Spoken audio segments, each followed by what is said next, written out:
ಕರಣ ಅಂತಿತ್ತು, ಒಳ್ಳೆ ಮಳೆ, ಏನು ಹೊಡಿತಾ ಕರೆಕ್ಟ್ ಟೈಮ್ಗೆ ಹೊಡಿತು. ಇನ್ನೇನಪ್ಪ ಈ ಕಾರ್ ತಗೊಂಡು ನಿಮ್ಮ ಏರಿಯಾಗೆ ಬರೋಲ್ಲ, ಆಗಲ್ಲ ಅಂತೇಳಿ ಮಾತರ್ಮೇ ಮಾತರಿಶ್ವನ್ನ ಪಿತರತುಲ ಗುರು ಭ್ರಾತರಿಷ್ಟಾಪ್ತ ಬಂಧೋ ಸ್ವಾಮಿನ್ನ ಸರ್ವಾಂತರಾತ್ಮನ್ನದರ ಜರಯಿತರ್ಜನ್ಮ ಮೃತ್ಯಾಮಯಾನಾಂ ಗೋವಿಂದೇ ದೇಹಿ ಭಕ್ತಿಂ ಭವತಿ ಚ ಭಗವನ್ ಊರ್ಜಿತಾಂ ನಿರ್ನಿಮಿತ್ತಾಂ ನಿರ್ವ್ಯಾಜಾಂ ನಿಶ್ಚಲಾಂ ಸದ್ಗುಣಗಣ ಬೃಹತೀಂ ಶಾಶ್ವತೀಮಾಶುದೇವ ನಾರಾಯಣಂ ನಮಸ್ಕೃತ್ಯ ನರಂ ಚೈವ ನರೋತ್ತಮಂ ದೇವೀಂ ಸರಸ್ವತೀಂ ವ್ಯಾಸಂ ತತೋ ಜಯಮುದೀರಯೇ. ವಿಜಾನತಾಂ ಅವಿತ್ತಸ್ಯ ಮಧ್ವಸ್ಯ ಜಗತಿ ಗುರೋಃ ಪೂರ್ವಾಚಾರ್ಯಮಹಿಷ್ಠಾನಾಂ ಇಯಂ ಪ್ರಣತಿಮಾಲಿಕಾ.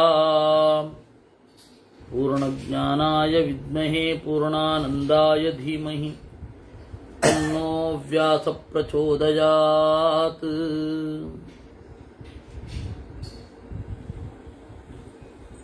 ಜನಮೇಜಯಃ ಅಸ್ತೌಷೀದ್ವೈದಿಕೈರ್ವ್ಯಾಸಃ ಸಶಿಷ್ಯೋ ಮಧುಸೂದನಂ ನಾಮಭಿರ್ವಿವಿಧೈರೇಷಾಂ ನಿರುಕ್ತಂ ಭಗವನ್ಮಮ.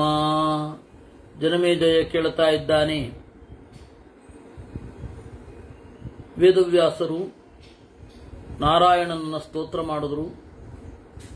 ಸ್ತೋತ್ರ ಮಾಡುವಾಗ ದೇವರ ನಾಮಗಳ ನಿರುಕ್ತಿಯನ್ನ ಹೇಳಿದರು. ಅದನ್ನು ನನಗೆ ದಯವಿಟ್ಟು ಬಿಡಿಸಿ ಹೇಳಿ. ವಕ್ತುಮರ್ಹಸಿ ಶುಶ್ರೂಷೋ ಪ್ರಜಾಪತಿಪತೇರ್ಹರೇಃ ಶ್ರುತ್ವಾ ಭವೇಯಂ ಯತ್ಪೂತಃ ಶರಚ್ಚಂದ್ರ ಇವಾಮಲಃ. ಅದನ್ನ ಕೇಳಿ ಒಳಗಡೆಯಿಂದ ಶುದ್ಧಿಯನ್ನು ಅನುಭವಿಸ್ತೇನೆ ನಾನು. ವೈಶಂಪಾಯನಃ ಶೃಣುರಾಜನ್ಯಥಾ ಚಷ್ಟ ಫಲ್ಗುಣಸ್ಯ ಹರಿಪ್ರಭುಃ ಪ್ರಸನ್ನಾತ್ಮಾತ್ಮನೋ ನಾಮ್ನಾಂ ನಿರುಕ್ತಂ ಗುಣಕರ್ಮಜಂ. ಆಗ ವೈಶಂಪಾಯನರು ಹೇಳಿದ್ರು, ವೇದವ್ಯಾಸರು ಏನು ನಿರುಕ್ತವನ್ನ ಹೇಳಿದ್ದಾರೆ ಅದೇ ನಾಮಗಳ ನಿರುಕ್ತಿಯನ್ನ ಅರ್ಜುನನಿಗೆ ಕೃಷ್ಣ ಹೇಳಿದ್ದಾನೆ. ನಿಮ್ಮ ಮುತ್ತಾತನಾದ ಅರ್ಜುನನ ಮುತ್ತಾತ ಮರಿತಾತ ಮುತ್ತಾತನಾದ ಅರ್ಜುನನ ಒಂದು ಮತ್ತೆ ಕೃಷ್ಣರ ಸಂವಾದವನ್ನ ನಿಮ್ಮ ಮುಂದೆ ಇಡ್ತಾ ಇದ್ದೇನೆ. ಅರ್ಜುನ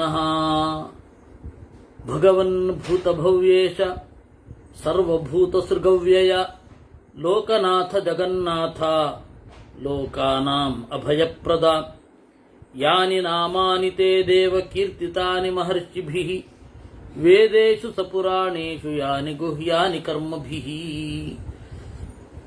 ಪೂಜ್ಯರೇ, ಹಿಂದಾದ ಮುಂದಾಗುವ ಜನರ ಒಡೆಯನೇ, ಎಲ್ಲ ಜೀವರನ್ನು ಸೃಷ್ಟಿ ಮಾಡಿದವನೇ, ಅವ್ಯಯ ನಾಶವಿರದವನೇ, ಲೋಕದೊಡೆಯನೇ, ಲೋಕಗಳಿಗೆ ಅಭಯವನ್ನು ನೀಡುವವನೇ, ಮಹರ್ಷಿಗಳು ವೇದದಲ್ಲಿ ಪುರಾಣಗಳಲ್ಲಿ ಏನು ನಾಮಗಳನ್ನು ಹೇಳಿದ್ದಾರೆ ತೇಷಾಂ ನಿರುಕ್ತಂ ತ್ವತ್ತೋಹಂ ಶ್ರೋತುಮಿಚ್ಛಾಮಿ ಕೇಶವ. ಆ ನಾಮದ ನಿರುಕ್ತವನ್ನ ಕೇಳಬೇಕು ಅಂತ ಇಷ್ಟಪಡ್ತೇನೆ. ನಹ್ಯನ್ಯೋ ವರ್ತಯೇನ್ನಾಂ ನಿರುಕ್ತಂ ತದುರ್ತೆ ಪ್ರಭೋ. ನೀನು ಆ ನಾಮಗಳ ನಿರುಕ್ತವನ್ನ ಹೇಳಬಲ್ಲೆ, ಯಾಕೆಂದ್ರೆ ನಿನಗೆ ಆ ಗುಣ ಇರೋದ್ರಿಂದ. ಭಗವಾನ್ ಋಗ್ವೇದೇಥ ಯಜುರ್ವೇದೆ ತಥೈವಾಥರ್ವಸಾಮಸು ಪುರಾಣೇ ಸೋಪನಿಷದಿ ಚ ತಥೈವ ಜ್ಯೋತಿಷೇರ್ಜುನ ಸಾಂಖ್ಯೇ ಚ ಯೋಗಶಾಸ್ತ್ರೇ ಚ ಆಯುರ್ವೇದೇ ತಥೈವ ಚ ಬಹೂನಿ ಮಮ ನಾಮಾನಿ ಕೀರ್ತಿತಾನಿ ಮಹರ್ಷಿಭಿಃ. ಋಗ್ವೇದದಲ್ಲಿ, ಯಜುರ್ವೇದದಲ್ಲಿ, ಅಥರ್ವವೇದದಲ್ಲಿ, ಸಾಮವೇದದಲ್ಲಿ, ಪುರಾಣದಲ್ಲಿ, ಉಪನಿಷತ್ತಿನಲ್ಲಿ, ಜ್ಯೋತಿಷದಲ್ಲಿ, ಸಾಂಖ್ಯದಲ್ಲಿ, ಯೋಗಶಾಸ್ತ್ರದಲ್ಲಿ, ಆಯುರ್ವೇದದಲ್ಲಿ ಎಲ್ಲ ಕಡೆ ನನ್ನ ನಾಮಗಳ ನಿರುಕ್ತವನ್ನ ಹೇಳಿದ್ದಾರೆ. ಗೌಣಾನಿ ತತ್ರ ನಾಮಾನಿ ಕರ್ಮಜಾನಿ ಚ ಕಾನಿಚಿತ್ ನಿರುಕ್ತಂ ಕರ್ಮಜಾನಾಂಚ ಶೃಣುಷ್ವ ನಿಯತೋ ನಘ. ಯಾವತ್ತೂ ಕೂಡ ನಿರುಕ್ತ 2-3 ರೀತಿ ಇರುತ್ತೆ. ಒಂದು ಗೌಣನಾಮ, ಗುಣಕ್ಕೆ ಸಂಬಂಧಿಸಿದ ನಾಮ, ಗುಣದಿಂದ ನಾಮ ಬಂದಿರುತ್ತೆ. ಕರ್ಮಜಾನಿ, ಯಾವುದೋ ಒಂದು ಕರ್ಮದಿಂದ ಬಂದಿರುತ್ತೆ. ಆ ಕರ್ಮದಿಂದ ಬಂದ ನಾಮವನ್ನ ನಾನು ಹೇಳ್ತೇನೆ, ಕೇಳು. ನಮೋತಿ ಯಶಸೇ ತಸ್ಮೈ ದೇವಾನಾಂ ಪರಮಾತ್ಮನೆ ನಾರಾಯಣಾಯ ವಿಶ್ವಾಯ ನಿರ್ಗುಣಾಯ ಗುಣಾತ್ಮನೇ. ಅತಿ ಯಶಸ್ಸೇ, ಎಲ್ಲವನ್ನ ಮೀರಿದ ಹೆಸರು ನನ್ನದ್ದು. ಪರಮ ಆತ್ಮ, ನಾರಾಯಣ ಅಂತ ಕರೀತಾರೆ, ನಿರ್ಗುಣ ಅಂತ ಕರೀತಾರೆ, ಗುಣಾತ್ಮ ಅಂತ ಕರೀತಾರೆ. ಯಸ್ಯ ಪ್ರಸಾದಜೋ ಬ್ರಹ್ಮ ರುದ್ರಶ್ಚ ಕ್ರೋಧ ಸಂಭವ ಯೋಸೌ ಯೋನಿಶ್ಚ ಸರ್ವಸ್ಯ ಸ್ಥಾವರಸ್ಯ ಚರಸ್ಯ ಚ. ಅವನ ಅನುಗ್ರಹದಿಂದ ಬ್ರಹ್ಮದೇವರು ಹುಟ್ಟಿದ್ದು, ಅವನು ಸಿಟ್ಟು ತೋರಿದಾಗ ಹುಟ್ಟಿದ್ದು ಸದಾಶಿವ. ಅವನು ಎಲ್ಲದರ ಮೂಲ. ಪ್ರಕೃತಿಸ್ಸಾ ಪರಾಮಹ್ಯಂ ರೋದಸಿ ಲೋಕಧಾರಿಣಿ ಋತಾ ಸತ್ಯ ಪರಾಜಯ್ಯ ಲೋಕಾನಾಂ ಆತ್ಮಸಂಜ್ಞಿತಾ. ಅವನ ಶಕ್ತಿ ಏನಿದೆ ಅದನ್ನೇ ಪ್ರಕೃತಿ ಅಂತ ಕರೀತಾರೆ. ಅವನ ಶಕ್ತಿ ಏನಿದೆ ಅದೇ ಎಲ್ಲ ಲೋಕಗಳನ್ನು ಧರಿಸಿದೆ. ತಪಸ್ಸು, ಯಜ್ಞ ಮಾಡುವ ಸಾಧಕ ಎಲ್ಲ ದೇವರಲ್ಲಿ ಆಶ್ರಿತರಾಗಿದ್ದಾರೆ. ಅವನ ಒಲುಮೆ ಮೂಡಿದಾಗ ಜಗತ್ತು ಹುಟ್ಟುತ್ತೆ. ದೇವರು ಉಪಸಂಹಾರ ಮಾಡಿದಾಗ ಅದು ಪ್ರಳಯವನ್ನು ಹೊಂದುತ್ತೆ. ಏತೌ ದ್ವೌ ವಿಬುಧ ಶ್ರೇಷ್ಠೌ ಪ್ರಸಾದ ಕ್ರೋಧಜೌ ಸ್ಮೃತೌ ತದಾದರ್ಶಿತ ಪಂಥಾನು ಸೃಷ್ಟಿ ಸಂಹರಕಾರಕೌ. ದೇವರ 2 ಸೃಷ್ಟಿ, ಒಂದು ಬ್ರಹ್ಮನ ಸೃಷ್ಟಿ, ಇನ್ನೊಂದು ರುದ್ರನ ಸೃಷ್ಟಿ. ಅದೇ ಎಲ್ಲವನ್ನು ನಿಯಂತ್ರಿಸುವಂಥದ್ದು. ಅಂತಹ ಬ್ರಹ್ಮರುದ್ರರೇ ಅವನ ಒಂದು ಮಕ್ಕಳು, ಅವನ ಅಣತಿಯಂತೆ ನಡೆಯುವವರು. ನಿಮಿತ್ತ ಮಾತ್ರಂ ತಾವತ್ರ ಸರ್ವಭೂತವರಪ್ರದೌ ಕಪರ್ದಿ ಜಟಿಲೋ ಮುಂಡಿ ಶ್ಮಶಾನ ಗೃಹವಾಸಕಃ. ಅವನ ಮೊಮ್ಮಗ ರುದ್ರ ಅಂತ ಏನಿದ್ದಾನೆ ಅವನನ್ನ ಕಪರ್ದಿ ಅಂತ ಕರೀತಾರೆ. ಕಪರ್ದ ಅಂತಂದ್ರೆ ಜಟ, ಜೂಟ. ಕಪರ್ದ ಜಟಾಜೂಟವಿರುವವ. ಮುಂಡಿ ಸನ್ಯಾಸಿಯಾಗಿಯೂ ಇದ್ದಾನೆ, ಶುಕನಾಗಿ. ಶ್ಮಶಾನ ಗೃಹವಾಸಕಃ, ಮಸಣದಲ್ಲಿ ಮನೆ. ಉಗ್ರಸ್ತಪ ಪರೋ ರುದ್ರ, ಉಗ್ರ ಅಂತ ಕರೀತಾರೆ ಅವನನ್ನ, ತಪಸ್ಸಂತ ಕರೀತಾರೆ, ಪರ ಅಂತ ಕರೀತಾರೆ. ಯೋಗಿ ತ್ರಿಪುರದಾರುಣ, ದೇವರ ಧ್ಯಾನದಲ್ಲಿ ಯಾವಾಗಲೂ ತೊಡಗಿದ್ದಾನೆ, ಆದ್ದರಿಂದಾಗಿ ಯೋಗಿ. ತ್ರಿಪುರಧಾರಣ, ಮೂರೂರ ಹಗೆ, ಮೂರೂರನ್ನ ಸೀಳಿದವ ತ್ರಿಪುರ. ದಕ್ಷಕ್ರತು ಹರಶ್ಚೈವ ಭಗನೇತ್ರ ಹರಸ್ತಥಾ, ದಕ್ಷನ ಯಜ್ಞವನ್ನು ಧ್ವಂಸ ಮಾಡಿದ ಶಕ್ತಿ. ಭಗ ಎಂಬ ಆದಿತ್ಯನ ಕಣ್ಣನ್ನು ಕಿತ್ತ ಶಕ್ತಿ. ನಾರಾಯಣಾತ್ಮಕೋ ಜ್ಞೇಯ ಪಾಂಡವೇಯ ಯುಗೇ ಯುಗೇ. ಇಂತಹ ಸದಾಶಿವನಿಗೆ ಆಸರೆಯಾದ ನಾರಾಯಣ ಯುಗ ಯುಗಗಳಲ್ಲಿ ಬರ್ತಾನೆ, ಅವನೇ ನಾನು.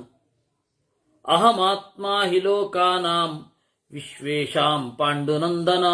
ಓ ಅರ್ಜುನನೇ, ಆ ನಾರಾಯಣ ಇದ್ದಾನಲ್ಲ ಅವನೇ ನಾನು ಅಂತ ಕೃಷ್ಣ ಹೇಳ್ಕೊಳ್ಳೋದು. ತಸ್ಮಾತ್ ಆತ್ಮಾನಮೇವಾಗ್ರೆ ರುದ್ರಂ ಸಂಪೂಜಯಾಮ್ಯಹಂ ಯದ್ಯಹಂ ನಾರ್ಚಯೇಯಂ ವೈ ಈಶಾನಂ ವರದಂ ಶುಭಂ. ನಾನು ನನ್ನನ್ನೇ ಪೂಜಿಸಿಕೊಳ್ಳುತ್ತೇನೆ. ನನ್ನನ್ನೇ ಪೂಜಿಸಿಕೊಳ್ಳೋದರಿಂದ ಜನರಿಗೆ ದೇವರನ್ನ ಹೇಗೆ ಪೂಜಿಸಬೇಕು ಅಂತ ಗೊತ್ತಾಗುತ್ತೆ. ಇಲ್ಲ ಅಂದ್ರೆ ನನ್ನನ್ನು ನಮಸ್ಕಾರ ಮಾಡಬೇಕು ಹೇಗೆ ಅನ್ನೋದು ಗೊತ್ತಾಗುವುದಿಲ್ಲ. ಮಯಾ ಪ್ರಮಾಣಂ ಹಿ ಕೃತಂ ಲೋಕಸ್ತಮನುವರ್ತತೆ. ನಾನು ಜಗತ್ತಿಗೆ ಹೇಗೆ ಪೂಜೆ ಮಾಡಬೇಕು ಅನ್ನುವುದನ್ನು ತೋರಿಸಿಕೊಟ್ಟೆ. ನಾನು ನನ್ನ ಗುಣವನ್ನು ಅನುಸಂಧಾನ ಮಾಡೋದೇ ನನ್ನ ಪೂಜೆ. ಬಹಳ ಸಿಂಪಲ್. ದೇವರು ಧ್ಯಾನ ಮಾಡ್ತಾನೆ. ಏನ್ ಮಾಡ್ತಾನೆ? ದೇವರನ್ನೇ ಧ್ಯಾನ ಮಾಡಬೇಕು. ದೇವರು ದೊಡ್ಡ ನಾಸ್ತಿಕ, ನಿಜವಾದ ಅರ್ಥದಲ್ಲಿ ನಾಸ್ತಿಕ ಅವನೊಬ್ಬನೇ. ಯಾಕೆಂದ್ರೆ ಅವನ ಪಾಲಿಗೆ ದೇವರೇ ಇಲ್ಲ. ನಾವು ನಾಸ್ತಿಕರಾಗ್ಲಿಕ್ಕೆ ಸಾಧ್ಯವೇ ಇಲ್ಲ. ಯಾಕೆಂದ್ರೆ ನಮಗಿಂತ ಮೇಲಿನ ಒಂದು ಶಕ್ತಿ ಇದೆ. ಹೀಗಾಗಿ ದೇವರು ಅಶ್ವಮೇಧ ಯಾಗ ಮಾಡಿದ. ಕಣ್ಮುಚ್ಚಿ ತನ್ಮಯತೆಯಿಂದ ಯಾರದೋ ಗುಣಗಳನ್ನ ಚಿಂತನೆ ಮಾಡಿ ಅಗ್ನಿಯಲ್ಲಿ ಆಹುತಿ ಹಾಕ್ತಾನೆ. ಅದು ಏನು ಅಂದ್ರೆ ತನ್ನ ಗುಣವನ್ನೇ ತಾನು ಅನುಸಂಧಾನ ಮಾಡುವುದು. ಕೃಷ್ಣ ಸಂಧ್ಯಾವಂದನೆಗೆ ಕೂತ ಬಗೆಗೆ ಪುರಾಣದಲ್ಲಿ ಭಾಗವತದಲ್ಲಿ ಹೇಳ್ತಾರೆ. ಕೃಷ್ಣ ಸಂಧ್ಯಾವಂದನೆಗೆ ಕೂತ ಅಂತ.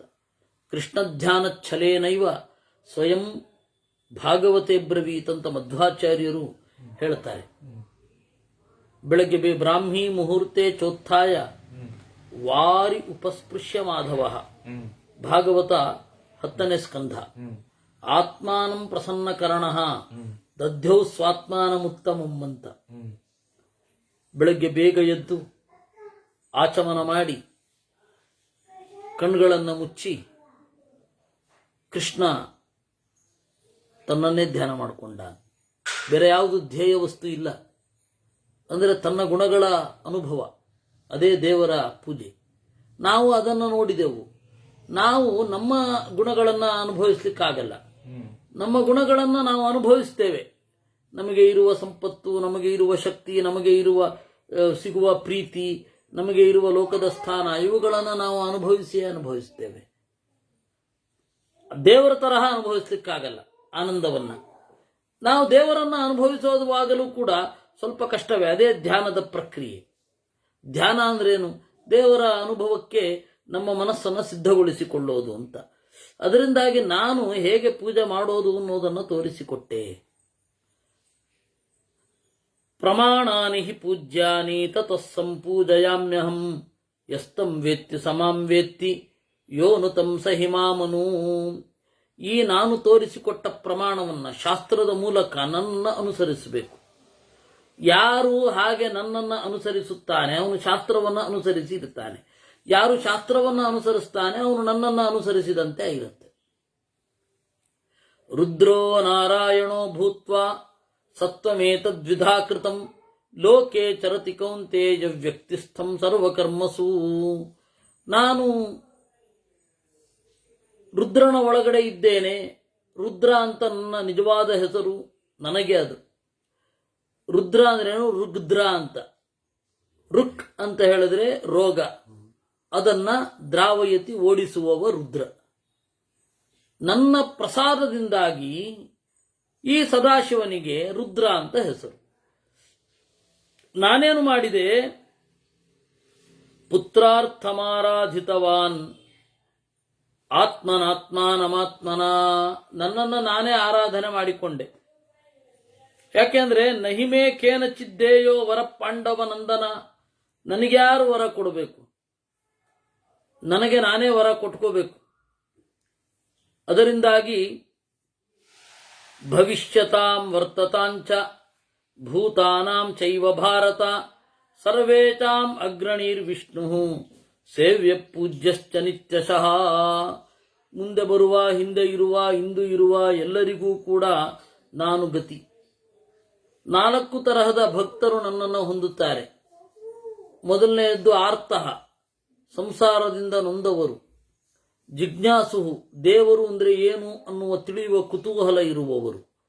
ಅರ್ಥಾರ್ಥಿ, ಯಾವುದೋ ಒಂದು ಉತ್ಕಟವಾದ ಪ್ರಯೋಜನ ಬೇಕು ಎಂದು ಬಯಸಿದವರು. ಜ್ಞಾನಿ, ಈಗಾಗಲೇ ವೇದಶಾಸ್ತ್ರವನ್ನು ಓದಿ ತಿಳಿದು ಇದಕ್ಕಿಂತ ಉತ್ತಮವಾದ ವಸ್ತುವಿಲ್ಲ ಎಂದು ಮೊರೆಹೊಕ್ಕವರು. ಇವರೇ ಅಲ್ವಾ 4 ಜನ. ಅವರು ನನ್ನನ್ನು ಹೊಂದುತ್ತಾರೆ. ಅವರಲ್ಲಿ ಜ್ಞಾನಿ ನನಗೆ ಬಹಳ ಇಷ್ಟ. ಜ್ಞಾನಿಗಳಿಗೆ ನಾನೇ ಗತಿ. ಶಿಷ್ಟಾಸ್ತ್ರಯೋ ಏಚ ಭಕ್ತಾ ಫಲಕಾಮಾಹಿತೆ ಮತಾಃ. ಆರ್ತ ಅರ್ಥಾರ್ಥಿ, ಸ್ಪಷ್ಟವಾಗಿ ಅವರು ಯಾವುದೋ ಒಂದು ಬಯಸಿ ಬಂದವರು. ಸರ್ವೇಚ್ಛವನ ಧರ್ಮಾಣ, ನಾಳೆ ದೇವರು ನಮಗೇನು ಫಲ ಕೊಡಲಿಲ್ಲ ಅಂತ ಅವರು ತಮ್ಮ ಶ್ರದ್ಧೆಯನ್ನ ನಿಷ್ಠೆಯನ್ನ ಬೇರೆ ಕಡೆ ತೋರಿಸಬಹುದು. ಅದರಿಂದಾಗಿ ನನಗೆ ಜ್ಞಾನಿ ಅಂತಂದ್ರೆ, ಭಕ್ತ ಅಂದ್ರೆ, ಜ್ಞಾನಿಯಾದ ಭಕ್ತ ಅಂದ್ರೆ ಬಹಳ ಪ್ರಿಯ. ನೀನು ಯಾರು ಗೊತ್ತಾ? ನರ. ನೀನು ನರ ಅಂದ್ರೆ ನಿನ್ನ ಒಳಗಡೆ ನರನಿದ್ದಾನೆ. ನರ ಅಂದ್ರೆ ಶೇಷ. ಆ ನರನ ಒಳಗಡೆ ನಾನಿದ್ದೇನೆ. ನಾನು ನಿನ್ನ ಮೂಲಕ ಜಗತ್ತಿಗೆ ಈ ಭಕ್ತನ ಮಹತ್ವವನ್ನ ಹೇಳಿದ್ದೇನೆ. ಅದೇ ಗೀತೆ. ಹೇಳ್ತೇನೆ, ಅದು ಗೀತೆ. ಯಾಕೆಂದ್ರೆ ಅರ್ಜುನನಿಗೆ ಅವತ್ತೇ ಮೊದಲು ಉಪದೇಶ ಆಗಿದ್ದಲ್ಲ, ವೇದವ್ಯಾಸರಿಂದ ಉಪದೇಶ ಆಗಿದೆ. ಕೃಷ್ಣನೇ ಮಧುರೈಗೆ ಹೋದಾಗ ಉಪದೇಶ ಮಾಡಿದ್ದಾನೆ. ಇದೆಲ್ಲ ಆಗಿದೆ. ಯುದ್ಧದ ಸಂದರ್ಭದಲ್ಲಿ ನೆನಪಿಸಿದ್ದು ಅದನ್ನು ಅವನು ಹೇಳ್ತಾನಲ್ಲ, ಸ್ಮೃತಿರ್ಲಬ್ಧ ಅಂತ. ನಿವೃತ್ತ ಲಕ್ಷಣೋ ಧರ್ಮ ತಥಾಭ್ಯುದಯ ಕೋಪಿಚ. ಧರ್ಮ ಎರಡು ರೀತಿ, ನಿವೃತ್ತ ಲಕ್ಷಣ ಮತ್ತೆ ಆಭ್ಯುದಯಿಕ. ಆಭ್ಯುದಯಿಕ ಅಂದ್ರೆ ನೆನ್ನೆ ಹೇಳದಲ್ಲ, ಪ್ರವೃತ್ತ ಧರ್ಮ. ನಿವೃತ್ತಿ ಧರ್ಮ ಅಂದ್ರೆ ದೇವರು ಬೇಕು ಅನ್ನುವ ಬಯಕೆಯಿಂದ ಹೊರಟದ್ದು. ನರಾಣಾಂ ಅಯನಂ ಖ್ಯಾತೋ ಯಹಮೇಕ ಸನಾತನಃ. ಇಷ್ಟು ತನ್ನ ಬಗೆಗೆ ಪರಿಚಯ ಹೇಳಿಕೊಂಡು ಇನ್ನು ಮುಂದೆ ಕೃಷ್ಣ ತನ್ನ ಹೆಸರಿಗೆ ಏನು ನಿರುಕ್ತಿ ಇದೆ ಅಂತ ಹೇಳ್ತಾ ಹೋಗ್ತಾನೆ. ನನ್ನನ್ನು ನಾರಾಯಣ ಅಂತ ಕರೀತಾರೆ. ಯಾಕೆ ಗೊತ್ತಾ?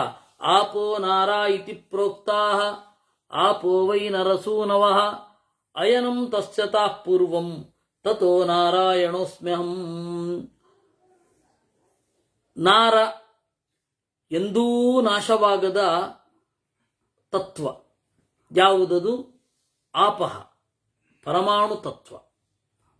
ಆಪಹ, ಲಕ್ಷ್ಮೀ ತತ್ವ. ಇದನ್ನೆಲ್ಲ ಆಪಹ ಅಂದ್ರೆ ನಾರ.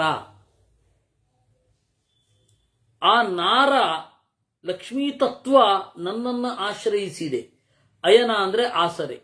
ಲಕ್ಷ್ಮೀ ತತ್ವಕ್ಕೂ ನಾನು ಆಸರೆ, ಆದ್ದರಿಂದ ನಾರಾಯಣ ಅಂತ ನನ್ನನ್ನು ಕರೀತಾರೆ. ವಾಸಯಾಮಿ ಜಗದ್ವಿಶ್ವಂ ಭೂತ್ವಾ ಸೂರ್ಯ ಇವಾಂಶುಭಿಃ ಸರ್ವಭೂತಾಧಿವಾಸಶ್ಚ ವಾಸುದೇವಸ್ತತೋಸ್ಮ್ಯಹಂ. ಈ ಜಗತ್ತು ಇರುವಂತೆ ನಾನು ಮಾಡುತ್ತೇನೆ. ವಾಸಯಾಮಿ, ಜಗತ್ತು ವಾಸ ಮಾಡುವಂತೆ, ಇರುವಂತೆ ನಾನು ಮಾಡುತ್ತೇನೆ. ಎಲ್ಲ ಜೀವರು ಬೆಳಗುವಂತೆ ಮಾಡ್ತೇನೆ. ಬೆಳಗೋದು ಅಂದ್ರೆ ಅವರನ್ನು ಅವರು ತಿಳ್ಕೊಳ್ಬೋದಲ್ಲ, ನಾನು ಅಂತ. ಅದರಿಂದಾಗಿ ದೇವ ವಾಸುದೇವ. ಅಧಿಭೂತ ನಿವಿಷ್ಟಶ್ಚ ತದ್ವಿಶ್ವಂ ಚಾಸ್ಮಿ ಭಾರತ ಕರ್ಮಣಾ ಚ ಹ್ಯಹಂ ಪಾರ್ಥ ವಿಷ್ಣುರಿತ್ಯಭಿಸಂಜ್ಞಿತಃ. ನನ್ನನ್ನ ವಿಷ್ಣು ಅಂತ ಕರೀತಾರೆ.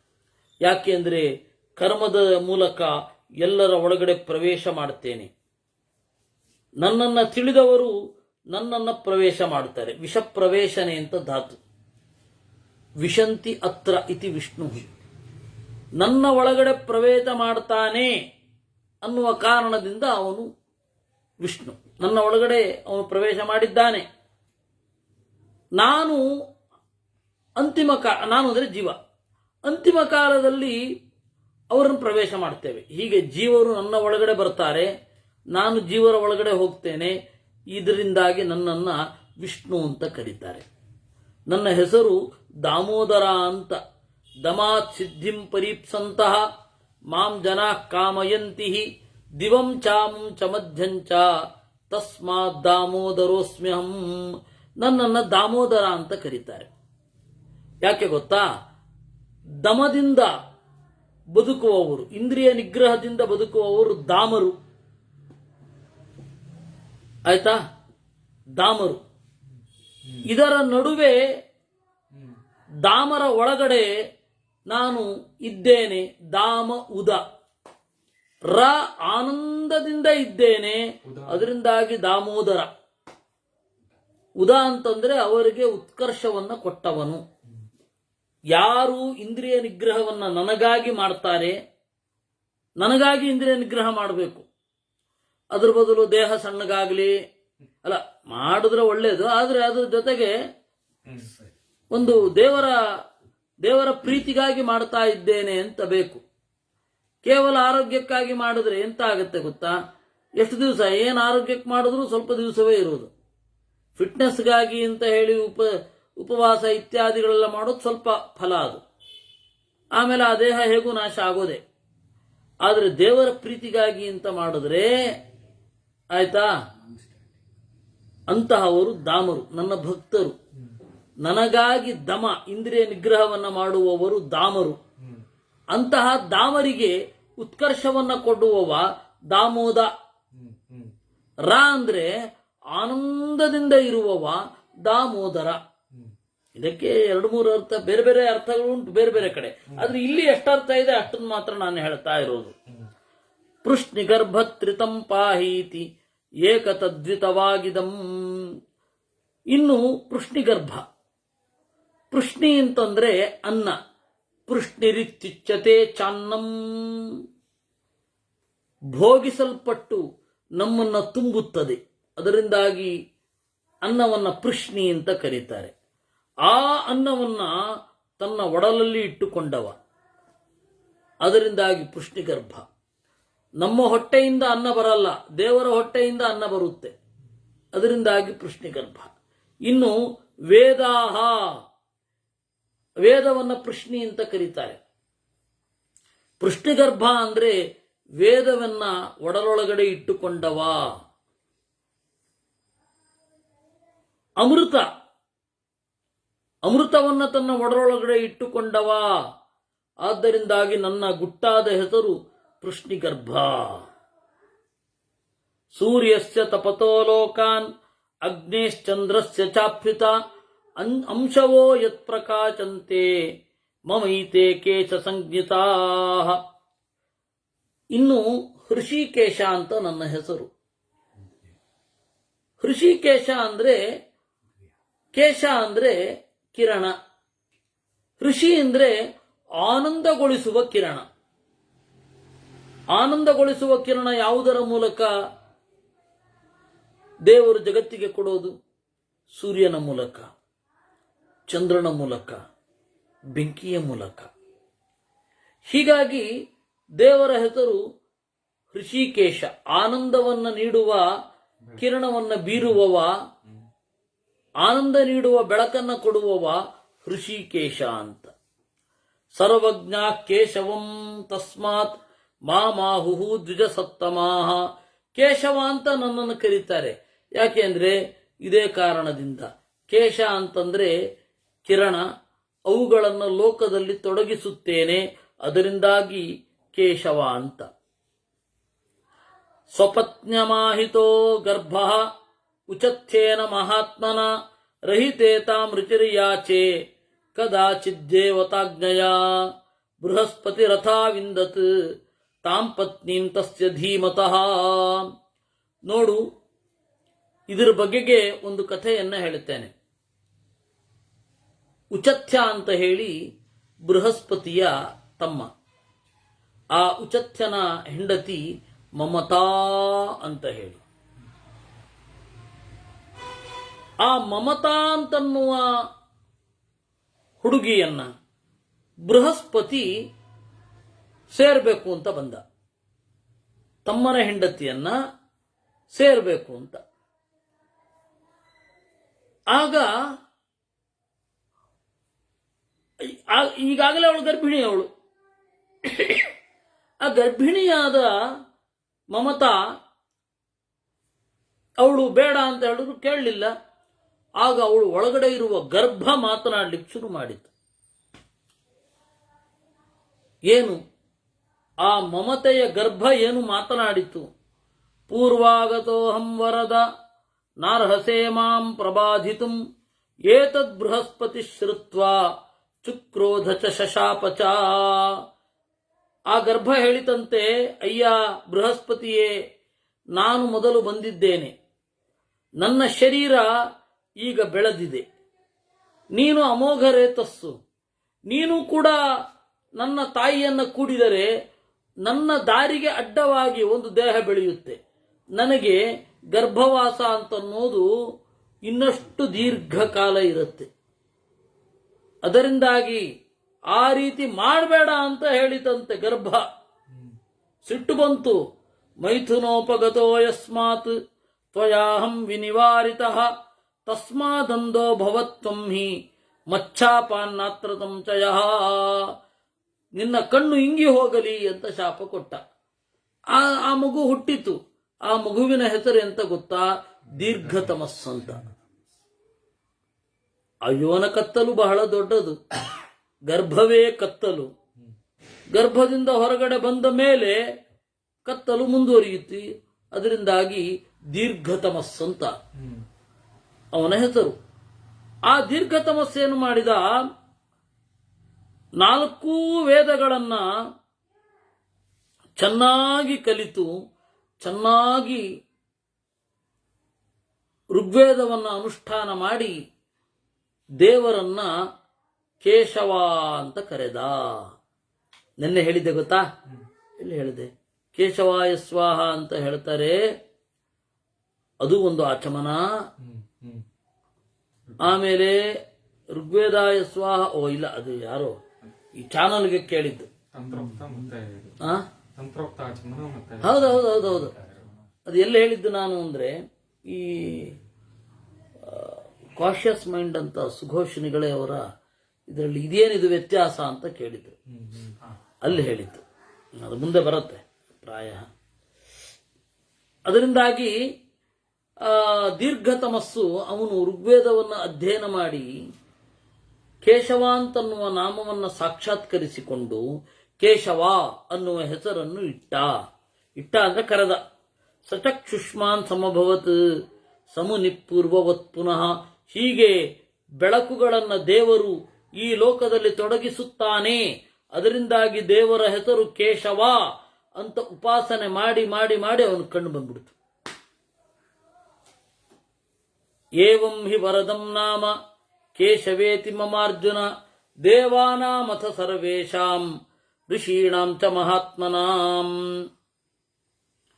ಅದರಿಂದಾಗಿ ಈ ದೀರ್ಘತಮಸ್ಸು ಅವನು ಹೊರಗಡೆ ಕತ್ತಲಾಗಿದ್ದರೂ ಒಳಗಣ್ಣು ಇತ್ತು. ಅದರಿಂದಾಗಿ ಕ್ರಮೇಣ ಹೊರಗಣ್ಣೂ ಮೂಡಿತು.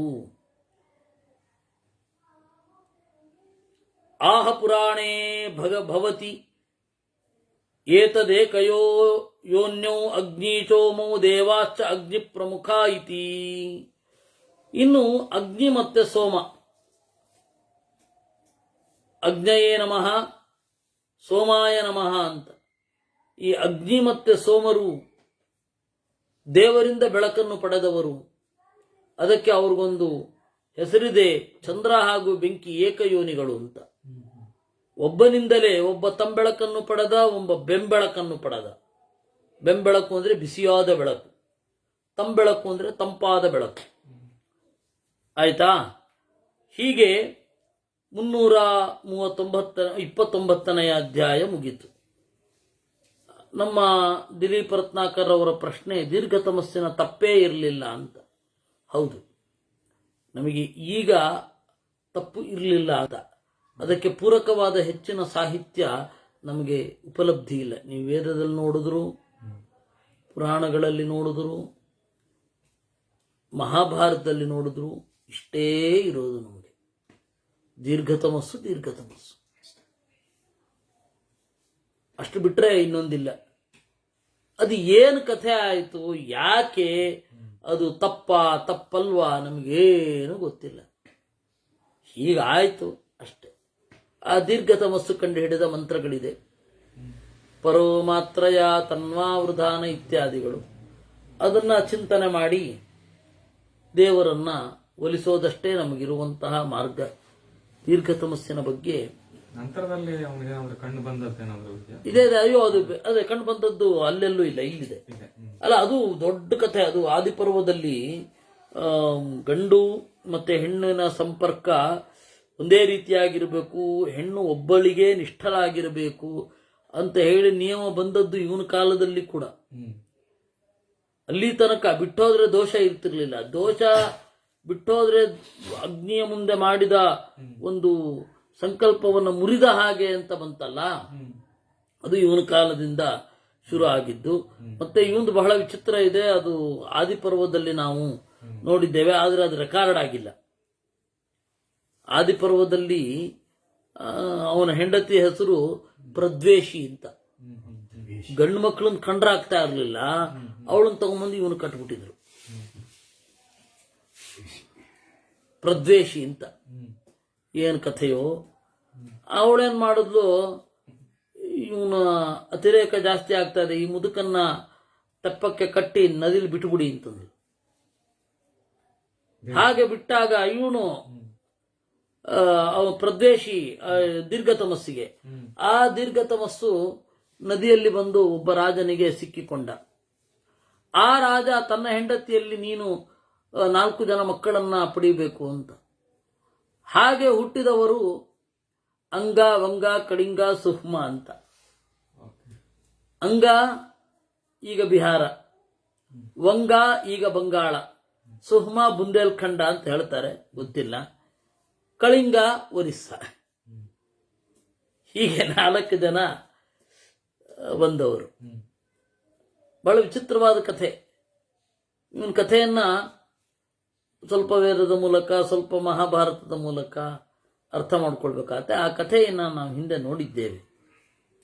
ಅರ್ಜುನ ಅಗ್ನಿಶೋಮೌ ಕಥಂ ಪೂರ್ವಂ ಏಕಯೋನಿ ಪ್ರಕೀರ್ತಿತೌ ಏತಂ ಮೇ ಸಂಚಯಂ ಧೀರ ತ್ವಂ ಛಿಂದಿ ಮಧುಸೂದನ. ಉತ್ತರ ಏನಾಯಿತು ಅಂತ ಗೊತ್ತಾಗ್ಲಿಲ್ಲ ಅಲ್ವಾ. ದೀರ್ಘತಮಸ್ಸಿನ ತಪ್ಪೇನು? ಬೃಹಸ್ಪತಿ ತನ್ನ ತಮ್ಮನ ಹೆಂಡತಿಯನ್ನ ಕೂಡಲಿಕ್ಕೆ ಅಂತ ಬಂದ, ಅದೊಂದು ದೊಡ್ಡ ತಪ್ಪು. ಅದನ್ನ ತಡೆದಿದ್ದಕ್ಕೆ ಆ ಮಗುವಿಗೆ ಶಾಪ ಕೊಟ್ಟ, ಅದೊಂದು ದೊಡ್ಡ ತಪ್ಪು. ಅದರಿಂದಾಗಿ ಆ ಮಗು ದೀರ್ಘಕಾಲ ಕಣ್ಣು ಕಳ್ಕೊಂಡು ಬದುಕುವ ಹಾಗಾಯ್ತು. ಇದೆಲ್ಲ ಏನಿದು? ಇದು ನಮಗಿಷ್ಟೇ ಇರೋದು. ಮುಂದೆ ಯಾವತ್ತಾದರೂ ದೇವರು ಹೊಳೆಯಿಸಿದರೆ ಅಲ್ಲಿರುವ ಪುಸ್ತಕದಿಂದಲೇ ಸೂಚನೆಯನ್ನ ಪಡೆದರೆ, ಅಲ್ಲಿರುವ ಮಂತ್ರಗಳಿಂದ, ಅಲ್ಲಿರುವ ಗ್ರಂಥಗಳಿಂದಲೇ ಸೂಚನೆಯನ್ನು ಪಡೆದರೆ, ದಿಲೀಪ್ ಅವರೇ, ಅದನ್ನ ನಾವು ನಿಮ್ಮ ಮುಂದೆ ಇಡುತ್ತೇವೆ. ಅಗ್ನಿಶೋಮೋ ಕಥಂ ಪೂರ್ವಂ ಏಕಯೋನಿ ಪ್ರಕೀರ್ತಿತೌ ಏತಂ ಮೇ ಸಂಶಯಂ ಧೀರ ತ್ವಂ ಛಿಂದಿ ಮಧುಸೂದನ. ಅರ್ಜುನನಿಗೆ ಒಂದು ಕುತೂಹಲ ಮೂಡಿತು. ಅಲ್ಲ ಸ್ವಾಮಿ ಕೃಷ್ಣ, ಬಿಸಿಯು ನಿನ್ನಿಂದಲೇ ಹುಟ್ಟಿದ್ದು, ತಂಪು ನಿನ್ನಿಂದಲೇ ಹುಟ್ಟಿದ್ದು, ಇದು ಎಂಥದಿದು? ಯಾಕೆ ಒಂದೇ ಕಡೆಯಿಂದ 2 ಈ ತರಹದ ವಿರುದ್ಧವಾದ ಸೃಷ್ಟಿ? ಈ ಸಂಶಯವನ್ನು ಪರಿಹಾರ ಮಾಡಬೇಕು. ಭಗವಾನ್ ಹಂತತೆ ಕಥಯಿಷ್ಯಾಮಿ ಪುರಾಣಂ ಪಾಂಡುನಂದನ ಆತ್ಮತೇಜೋದ್ಭವಂ ಪಾರ್ಥ ಶೃಣುಷ್ವೈಕಮನಾ ಮಮ. ಅದಕ್ಕೆ ದೇವರು ಹೇಳ್ತಾನೆ, ನಿನಗೆ ಒಂದು ಪುರಾಣವನ್ನ ನಿನ್ನ ಮುಂದೆ ಇಡಬೇಕು. ಬಹಳ ಹಿಂದೆ ನಡೆದ ಘಟನೆ. ಆತ್ಮ ತೇಜೋದ್ಭವಂ ಪಾರ್ಥ ಶೃಣುಷ್ವ ಏಕಮನ. ನನ್ನ ಸಾಮರ್ಥ್ಯದಿಂದ ಹುಟ್ಟಿತು ಈ 2 ವಿರುದ್ಧವಾದ ಸ್ವಭಾವ ಇರುವ ಬೆಳಕು. ನನ್ನ ಸಾಮರ್ಥ್ಯದಿಂದ ಏನು ಹುಟ್ಟಿತು ಅದರ ಬಗ್ಗೆ ಹೇಳಬೇಕು. ಸಂಪ್ರಕ್ಷಾಲನೆ ಕಾಲೇ, ಇನ್ನು ಮುಂದೆ ಗದ್ಯ ಶುರು. ಸಂಪ್ರಕ್ಷಾಲನೆ ಕಾಲೇ ಅತಿಕ್ರಾಂತೆ ಚತುರ್ಯುಗ ಸಹಸ್ರಾಂತೆ ಅವ್ಯಕ್ತೆ ಸರ್ವಭೂತ ಪ್ರಳಯೇ ಸರ್ವಭೂತ ಸ್ಥಾವರ ಜಂಗಮೇ ಜ್ಯೋತಿರ್ಧರಣಿ ವಾಯುರಹಿತೆ ಅಂಧೇ ತಮತಿ ಜಲೈಕಾರಣವೇ ಲೋಕೆ ಮಮ ಅಯಂ ಇತ್ಯಭಿಹಿತೆ ಭೂತ ಸಂಜ್ಞಿಕೆ ಅದ್ವಿತೀಯೇ ಪ್ರತಿಷ್ಠಿತೆ ನೈವರಾತ್ರ್ಯಾಂ ನ ದಿವತೆ ನ ಸತಿ ನವ್ಯಕ್ತೆ ನಾವ್ಯಕ್ತೆ ವ್ಯವಸ್ಥಿತೆ ಏತಸ್ಯಾಂ ಅವಸ್ಥಾಯಾಂ ನಾರಾಯಣ ಗುಣಾಶ್ರಯಾತ್ ಅಜರಾ ಅಮರಾ ಅತೀಂದ್ರಿಯಾತ್ ಅಗ್ರಾಹ್ಯಾತ್ ಅಸಂಭವತಃ ಸತ್ಯಾತ್ ಅಹಿಂಸಾತ್ ಲಲಾಮಾತ್ ವಿವಿಧ ವೃತ್ತಿ ವಿಚೇತಾತ್ ಅವೈರಾತ್ ಅಕ್ಷರಾತ್ ಅಕ್ಷಯಾತ್ ಅಚತುರ್ಮೂರ್ತಿತಃ ಸರ್ವವ್ಯಾಪಿನಃ ಸರ್ವರ್ತುಕ ಸರ್ವಕರ್ತುಃ ಶಾಶ್ವತಾತ್ ತಮಸಃ ಪುರುಷ ಪ್ರಾದುರ್ಭೂತೋ ಹರಿರವ್ಯಯಃ. ಯಾವ ಕಾಲದಲ್ಲಿ ಹಗಲು ರಾತ್ರಿಗಳ ವಿಭಾಗ ಇರಲಿಲ್ವೋ, ಕಾಲದ ಕಲ್ಪನೆಯೇ ಇರಲಿಲ್ವೋ, ಕಾಲವನ್ನು ನೋಡುವ ಅನುಭವಿಸುವ ಯಾವ ಜೀವರೂ ಇರಲಿಲ್ವೋ, ಕಾಲ ನಿಯಾಮಕರೂ ಇರಲಿಲ್ವೋ, ಅಂತಹ ಸಂದರ್ಭದಲ್ಲಿ ಕತ್ತಲ ಒಳಗಿನಿಂದ ಒಬ್ಬ ಪುರುಷ ಎದ್ದು ಬಂದ. ಕತ್ತಲ ಬಸಿರಿನಿಂದ ಅದು ಬೆಳಕಿನ ಮೂಟೆ, ಬೆಳಕಿನ ಒಂದು ಊಟೆ ಅದು ಬಂತು. ಬಹಳ ಹಿಂದೆ ಗುರುಗಳು ಇದರಲ್ಲಿ ಚಾತುರ್ಮಾಸ್ಯ ಇತ್ತು. ಭಂಡಾರಕೆರೆ ದೊಡ್ಡವರದು ಅಂದರೆ ವಿದ್ಯಾಮಾನ್ಯರದ್ದು, ವಿಶ್ವಪ್ರಿಯರು ಮತ್ತು ವಿದ್ಯಾಧೀಶರು 3 ಜನ ಮುದುಗಲಲ್ಲಿ ಚಾತುರ್ಮಾಸ್ಯ ಕೂತಿದ್ರು. ಆಗ ಒಂದು ಸ್ಮರಣ ಸಂಚಿಕೆಯನ್ನು ಬಿಡುಗಡೆ ಮಾಡಿದ್ರು. ಅದರ ಹೆಸರು ಕತ್ತಲಲ್ಲಿ ಬೆಳಕಿದೆ ಅಂತ. ಅದು ಗುರುಗಳ ಪದ್ಯ ಆ ಪುಸ್ತಕದಲ್ಲಿ ಇತ್ತು. ಕತ್ತಲಲ್ಲಿ ಬೆಳಕಿದೆ, ಬೆಳಕು ಕತ್ತಲ ಮೊಟ್ಟೆ ಅಂತ ಶುರು ಆಗತ್ತೆ. ಅದ್ರ ಮೇಲೇನೆ ನಾನು ಪ್ರಶ್ನೆ ಮಾಡಿದ್ದಿದ್ದು. ಅದಕ್ಕೆ ಅವರು ಉತ್ತರವನ್ನ ಬರ್ಕೊಟ್ಟಿದ್ದು. ಅದು ಎಲ್ಲಿದೆ? ಅದು ಕತ್ತಲಲ್ಲಿ ಬೆಳಕಿದೆ, ಬೆಳಕು ಕತ್ತಲ ಮೊಟ್ಟೆಯಿಂದ ಬಂದದ್ದು ಇಲ್ಲಿದೆ. ತಮಸಃ ಪುರುಷ ಪ್ರಾದುರ್ಭೂತೋ ಹರಿರಿತ್ಯವ್ಯಯ. ಕತ್ತಲಿನಿಂದ ಎಂದೂ ನಾಚವಿರದ ನಾರಾಯಣ ಮೂಡಿ ಬಂದ. ನಿದರ್ಶನಂ ಹ್ಯಪಿ ಭವತಿ ನಾಸೀತ್ ಅಹಹ ನ ರಾತ್ರಿ ಆಸೀತ್ ನ ಸದಾಸೀತ್ ತಮಯೇವ ಪುರಸ್ತಾತ್ ಅಭವದ್ ವಿಶ್ವರೂಪಂ. ಕತ್ತಲೋ ಕತ್ತಲು, ಏನೂ ಇರಲಿಲ್ಲ, ಹಗಲಿರಲಿಲ್ಲ, ರಾತ್ರಿ ಇರಲಿಲ್ಲ. ಯಾಕೆಂದ್ರೆ ಸೂರ್ಯಚಂದ್ರ ಇರಲಿಲ್ಲ, ಮಣ್ಣು ನೀರು ಬೆಂಕಿಗಳಿರಲಿಲ್ಲ, ಗಾಳಿ ಆಕಾಶಗಳಿರಲಿಲ್ಲ. ಅದು ವಿಶ್ವದ ರಾತ್ರಿ, ಇರುಳು ಅಂತ. ಏವಂ ಅರ್ಥ ಅಸ್ಯ ಅನುಭಾಷ್ಯತೆ. ಇದರ ಬಗೆಗೇನೆ ಎಲ್ಲ ವೇದಗಳು ಅದು ಹುಟ್ಟಿದ್ದು.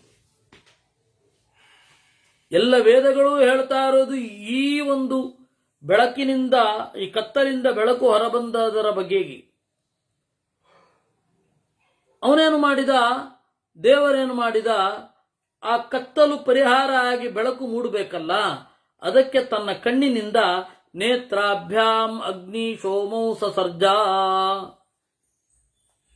ಕಣ್ಣಿನಿಂದ ಅಗ್ನಿ ಮತ್ತು ಚಂದ್ರರನ್ನು ಸೃಷ್ಟಿ ಮಾಡಿದ. ಯಜ್ಞದಲ್ಲಿ ದೇವರನ್ನ ಆರಾಧನೆ ಮಾಡುವಾಗ ಚಕ್ಷುರ್ಹೋಮ ಅಂತ ಮಾಡ್ತೇವೆ.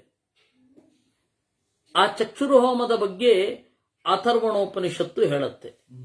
ಆ ಚಕ್ಷುರ್ಹೋಮ ಎಲ್ಲಕ್ಕಿಂತ ಮೊದಲು 2 ಆಹುತಿಯನ್ನು ಕೊಡಬೇಕು. ಅಗ್ನಯೇ ನಮಃ ಸೋಮಾಯ ನಮಃ ಅಂತ. ಅಂದ್ರೆ ದೇವರು ಕಣ್ಣನ್ನು ತೆರೆದು ನನ್ನನ್ನು ನೋಡಲಿ ಅಂತನ್ನುವ ಅನುಸಂಧಾನ. ಅದಕ್ಕೆ ಅದನ್ನು ಏನಂತ ಕರೀತಾರೆ? ಚಕ್ಷುರ್ಹೋಮ. ಆ ಚಕ್ಷುರ್ಹೋಮದ ಬಗೆಗೆ ವಿವರಣೆ ಎಲ್ಲಿದೆ? ಇಲ್ಲಿದೆ. ನನ್ನ ಕಣ್ಗಳಿಂದ ಮೂಡಿ ಬಂದರು ಇಬ್ಬರು. ಆ ಸೋಮನಲ್ಲಿ ನಾನಿದ್ದೇನೆ, ಆ ಅಗ್ನಿಯಿಂದ ನಾನು ಸ್ವೀಕರಿಸುತ್ತೇನೆ, ಅಗ್ನಿಯಿಂದ ಜಗತ್ತನ್ನ ಕಾಣಿಸುತ್ತೇನೆ. ದೀಪ್ಯಮಾನೆ ಅಗ್ನೌ ಜುಹೋತಿ ಇತಿ ಕೃತ್ವಾ ಬ್ರವೀಮಿ. ಉರಿದುರಿಯುವ ಬೆಂಕಿಯಲ್ಲಿ ಮೊದಲು ಬೆಂಕಿಯನ್ನು ಚೆನ್ನಾಗಿ ಸಮಿಂಧನ ಮಾಡಿದ ಮೇಲೆ ನಾನು ಪುರೋಹಿತರು ಹೋಮ ಮಾಡ್ತಾರೆ, ಅಥವಾ ವೇದವನ್ನ ಬಲ್ಲವರು ಏನಂತ? ಅಗ್ನಯೇ ನಮಃ ಸೋಮಾಯ ನಮಃ ಅಂತ. ತ್ವಮಗ್ನೇ ಯಜ್ಞಾನಾಂ ಹೋತಾ ವಿಶ್ವೇತಾಂ ಹಿತೋ ದೇವೇಭಿರ್ಮಾನುಚೇ ಜನೇತಿ ನಿದರ್ಶನಂ ಚಾತ್ರ ಭವತಿ ವಿಶ್ವೇತಾಮಗ್ನೇ ಯಜ್ಞಾನಾಂ ತ್ವಂ ಹೋತಾ ಹಿತೋ ದೇವೈರ್ಮನುಜೇನ ಇತಿ. ಈ ಒಂದು ಅಗ್ನಿಯನ್ನ ಕುರಿತು ಒಂದು ವೇದ ಮಂತ್ರವೇ ಇದೆ. ತ್ವಮಗ್ನೇ ಯಜ್ಞಾನಾಂ ಹೋತಾ, ಓ ಅಗ್ನಿಯೇ, ನೀನು ಯಜ್ಞಗಳಲ್ಲಿ ಪಾಲ್ಗೊಂಡು ದೇವತೆಗಳು ಇತ್ತ ಮತ್ತೆ ಮನುಷ್ಯರು ಇತ್ತ ಹವಿಸ್ಸನ್ನ ದೇವರಿಗೆ ಮುಟ್ಟಿಸುತ್ತಿ. ನೀನು ವಿಶ್ವೇಶಾಂ ಹಿತ, ಪುರೋಹಿತ. ಪುರೋಹಿತ ಅಂದ್ರು ವಿಶ್ವಹಿತ ಅಂದ್ರು ಒಂದೇ, ಎಲ್ಲರಿಗೂ ಒಳಿತನ್ನ ಉಂಟು ಮಾಡುವವ. ಅದಕ್ಕಾಗಿ ವಿಶ್ವೇಶಾಂ ಅಗ್ನೇ ಯಜ್ಞಾನಾಂ ತ್ವಂ ಹೋತಾ ಅಂತ. ಅಗ್ನಿರ್ಹೋತಾ ಕವಿಕ್ರತು ಅಂತನ್ನುವ ಮಂತ್ರದ ಅರ್ಥತಃ ಅನುವಾದ ಇಲ್ಲಿ ಮಾಡಿದ್ದಾರೆ. ನೈಋತೆ ಮಂತ್ರಧನಮಸ್ತಿ, ಅಗ್ನಿ ಇಲ್ಲದೆ ಹೋದ್ರೆ ಮಂತ್ರ ಎಲ್ಲಿಂದಿರುತ್ತೆ? ನವೀನ ಪುರುಷಂ ತತ್ ಸಂಭವತಿ. ಆ ಅಗ್ನಿ ಇದ್ದಾನೆ. ಅಗ್ನಿ ಅನ್ನೋದು ದೇವರ ಪ್ರತೀಕ. ಅಲ್ಲಿ ಹೋಮಿಸುವವನ್ಯಾರು? ಒಬ್ಬ ಪುರುಷ ಬೇಕು ಅಲ್ವಾ? ನಿಯುಕ್ತ ಏವ ಮಾನುಚ, ಅವರೇ ಮನುಷ್ಯರು. ಆ ಮನುಷ್ಯರು ವೇದದಿಂದ ನಿಯುಕ್ತರಾಗಿದ್ದಾರೆ. ವೇದ ಹೇಳಿದೆ ನೀನು ಯಾಗ ಮಾಡಬೇಕು ಅಂತ. ಆ ಮನುಷ್ಯರಲ್ಲಿ ಬ್ರಾಹ್ಮಣರು ಈ ಯಾಗವನ್ನು ಮಾಡುವವರು, ಕ್ಷತ್ರಿಯರು ಮತ್ತೆ ವೈಶ್ಯರು ಅವರಿಗಾಗಿ ಅವರು ಅಗ್ನಿಗೆ ಪೂಜಿಸುವವರು, ಬೇರೆಯವರ ಪರವಾಗಿ ಅಗ್ನಿಯನ್ನು ಪೂಜಿಸುವವರು ಬ್ರಾಹ್ಮಣರು. ಅಸ್ಮಾತ್ ಬ್ರಾಹ್ಮಣ ಅಗ್ನಿರ್ಭೂತ್ವ ಯಜ್ಞ ದೇವಾನ್ ತರ್ಪಯಂತಿ ದೇವಾ ಪೃಥಿವೀಂ ಭಾವಯಂತಿ ಇತಿ ಶತಪಥೇ ಹಿ ಬ್ರಾಹ್ಮಣೇ ಭವತಿ. ಶತಪಥ ಬ್ರಾಹ್ಮಣದಲ್ಲಿ ಹೀಗಿದೆ. ಏನು? ಬ್ರಾಹ್ಮಣರು ಅಗ್ನಿಯ ಸಹೋದರರು, ತಪ್ಪಿದರೆ ಅಗ್ನಿಯ ಮಕ್ಕಳು. ಅಗ್ನಿಯ ಮೂಲಕ ದೇವತೆಗಳು ಬ್ರಾಹ್ಮಣರನ್ನ ಆರಿಸಿಕೊಳ್ತಾರೆ. ಆ ಅಗ್ನಿ ಮೂಲಕ ಬ್ರಾಹ್ಮಣರು ದೇವತೆಗಳನ್ನು ಪೂಜಿಸುತ್ತಾರೆ. ಇಬ್ಬರು ಪರಸ್ಪರ ಅವಲಂಬಿತರಾಗಿರೋದೇ ಅಗ್ನಿಯ ಮೂಲಕ, ಅಗ್ನಿಯ ಮಾಧ್ಯಮದಲ್ಲಿ. ಇದು ಶತಪಥ ಬ್ರಾಹ್ಮಣದಲ್ಲಿದೆ. ಶತಪಥ ಬ್ರಾಹ್ಮಣದಲ್ಲಿ ಬಹಳಷ್ಟು ವಿಷಯಗಳಿದೆ. ಅಗ್ನೌ 100 ಅಧ್ಯಾಯ ಇದೆ ರೀ. ಓದೋದು ಯಾವಾಗ? ಓದಿ ನೆನ್ಪಿಟ್ಕೊಳ್ಳೋದು ಯಾವಾಗ? ತುಂಡು ತುಂಡಾಗಿ ನಾವು ಅದನ್ನು ನಿರೂಪಣೆ ಮಾಡ್ತಾ ಇದ್ದೇವೆ. ಸಮಗ್ರವಾಗಿ ನಿರೂಪಣೆ ಮಾಡಲಿಕ್ಕೆ ಬಹಳ ಟೈಮ್ ಬೇಕಾಗತ್ತೆ. ಆ ಶತಪಥ ಬ್ರಾಹ್ಮಣದ 92ನೇ ಅಧ್ಯಾಯದಿಂದ 99ನೇ ಅಧ್ಯಾಯದವರೆಗೂ ಬೃಹದಾರಣ್ಯಕ ಉಪನಿಷತ್ತು. ಅಗ್ನೌ ತಮಿದ್ಧೇ ಸಜುಹೋತಿ ಯೋ ವಿದ್ವಾನ್ ಬ್ರಾಹ್ಮಣ ಮುಖೇನ ಆಹುತಿರ್ಜುಹೋತಿ. ಹೀಗೆ ಬ್ರಾಹ್ಮಣರನ್ನ ಅಗ್ನಿ ಅಂತ ಕರೀತಾರೆ, ವಿಷ್ಣುವನ್ನು ಅಗ್ನಿ ಅಂತ ಕರೀತಾರೆ, ದೇವತೆಗಳನ್ನು ಅಗ್ನಿ ಅಂತ ಕರೀತಾರೆ. ಇದರ ಬಗೆಗೆ ಸನತ್ಕುಮಾರ ಹಾಡು ಹಾಡಿದ್ದಾನೆ. ವಿಶ್ವಂ ಬ್ರಹ್ಮ ಭವತ್ಪೂರ್ವಂ ಸರ್ವಾದಿರ್ನಿರವಸ್ಕರಃ ಬ್ರಹ್ಮಘೋಷೈರ್ದಿವಂ ಗಚ್ಚಂತಿ ಅಮರ ಬ್ರಹ್ಮಯೋನಯಃ. ಬ್ರಹ್ಮದೇವರು ಜಗತ್ತನ್ನು ಸೃಷ್ಟಿ ಮಾಡಿದ್ರು. ಆದರೆ ಯಜ್ಞದ ಸಾಮಗ್ರಿಗಳು ಇಷ್ಟೊಂದು ವ್ಯಾಪ್ತವಾಗಿ ಇರಲಿಲ್ಲ. ಅವರು ದೇವತೆಗಳು ಬಂದರು. ಆಮೇಲೆ ಅವರು ವೇದವನ್ನು ಹೇಳಿದರ ಮಾತ್ರಕ್ಕೆ ಧ್ಯಾನದಿಂದ ಸಿದ್ಧಿಯಾಗೋಯ್ತು ಅವರಿಗೆ. ಮನುಷ್ಯರಿಗೆ ನೇರವಾಗಿ ವೇದವನ್ನು ಪರಿಭಾವಿಸುವುದೋ, ವೇದದ ಮೂಲಕ ದೇವರನ್ನು ಆರಾಧನೆ ಮಾಡೋದೋ ಸಾಧ್ಯವಾಗದ ಮಾತಾಯಿತು. ಅದಕ್ಕಾಗಿ ಬ್ರಾಹ್ಮಣರು ಬೇಕಾಯಿತು. ಬ್ರಾಹ್ಮಣಾನಾಂ ಮತಿರವಾಕ್ಯಂ ಕರ್ಮ ಶ್ರದ್ಧಾ ತಪಾಂಸಿ ಚ ಧಾರಯಂತಿ ಮಹೀಂ ದ್ಯಾಂ ಚ ಶೈಕ್ಯೋ ವಾಗಮೃತಂ ಯಥಾ. ಅವಾಗೇನಾಯಿತು? ಬ್ರಾಹ್ಮಣರು ಈ ಅಗ್ನಿಯ ಮೂಲಕ ಪೂಜೆ ಮಾಡಬೇಕು ಅಂತಾದರೆ ಪ್ರಜ್ಞೆ ಬೇಕಾಯಿತು, ಮಾತು ಬೇಕಾಯಿತು, ಕರ್ಮ ಬೇಕು, ಶ್ರದ್ಧೆ ಬೇಕು, ಯುಕ್ತಿ ಬೇಕು. ಇದಿಲ್ಲದೆ ಅಗ್ನಿಯ ಮೂಲಕ ಪೂಜೆ ಮಾಡೋದು ಹೇಗೆ ದೇವರನ್ನ? ನಾಸ್ತಿ ಸತ್ಯಾತ್ ಪರೋ ಧರ್ಮೋ ನಾಸ್ತಿ ಮಾತೃತಮೋ ಗುರು ಬ್ರಾಹ್ಮಣೇಭ್ಯ ಪರಂ ನಾಸ್ತಿ ಪ್ರೇತ್ಯ ಚೇಹ ಚ ಭೂತಲೇ. ಅದರಿಂದಾಗಿ ಬ್ರಾಹ್ಮಣರಿಗೆ ಗೌರವಿಸಬೇಕು ಅನ್ನುವ ಪ್ರಥೆ ಲೋಕದಲ್ಲಿ ಚಾಲ್ತಿಗೆ ಬಂತು. ನಾಸ್ತಿ ಸತ್ಯಾತ್ ಪರೋ ಧರ್ಮ, ಸತ್ಯಕ್ಕಿಂತ ಮಿಗಿಲಾದ ಧರ್ಮವಿಲ್ಲ, ತಾಯಿಗಿಂತ ಮಿಗಿಲಾದ ಗುರುವಿಲ್ಲ, ಬ್ರಾಹ್ಮಣನಿಗಿಂತ ಮಿಗಿಲು ಈ ಲೋಕದಲ್ಲಿ ಸಾಧುವಾದ ಪ್ರಾಣಿ ಇಲ್ಲ. ನೈಷಾ ಮುಕ್ಷಾ ವರ್ಧತೆ ನೋತವಾಹೋ ನಗರ್ಗರೋ ಮಥ್ಯತಿ ಸಂಪ್ರದಾನೆ ಅಪಧ್ವಸ್ತಾದಸ್ಯುಭೂತಾ ಭವಂತಿ ಯೇಷಾಂ ರಾಷ್ಟ್ರೇ ಬ್ರಾಹ್ಮಣ ವೃತ್ತಿಹೀನಾಃ. ಎತ್ತು ಚೆನ್ನಾಗಿ ಬೆಳೆಯುವುದಿಲ್ಲ, ವಾಹನಗಳು ಒಳ್ಳೆಯ ರೀತಿಯಿಂದ ಇರುವುದಿಲ್ಲ, ಮೊಸರು ಕಡೆಯೋದಿಲ್ಲ, ಎಲ್ಲರೂ ಕಳ್ಳರಾಗುತ್ತಾರೆ. ಬ್ರಾಹ್ಮಣರು ಯಾವ ರಾಜ್ಯದಲ್ಲಿ ವೃತ್ತಿಹೀನರಾಗುತ್ತಾರೋ ಅಲ್ಲಿ. ವೇದ ಪುರಾಣೇತಿಹಾಸ ಪ್ರಾಮಾಣ್ಯಾತ್ ನಾರಾಯಣ ಮುಖೋದ್ಗತಾಃ ಸರ್ವಾತ್ಮಾನಃ ಸರ್ವಕರ್ತಾರಃ ಸರ್ವಭಾವನಾಶ್ಚ ಬ್ರಾಹ್ಮಣಾಃ. ವೇದ ಪುರಾಣ ಇತಿಹಾಸ ಪ್ರಾಮಾಣ್ಯ ಇರುವುದರಿಂದ ಬ್ರಾಹ್ಮಣರು ಜಗತ್ತಿನಲ್ಲಿ ಕ್ರಿಯೆಗಳನ್ನು ಮಾಡಿಕೊಂಡಿರ್ತಾರೆ.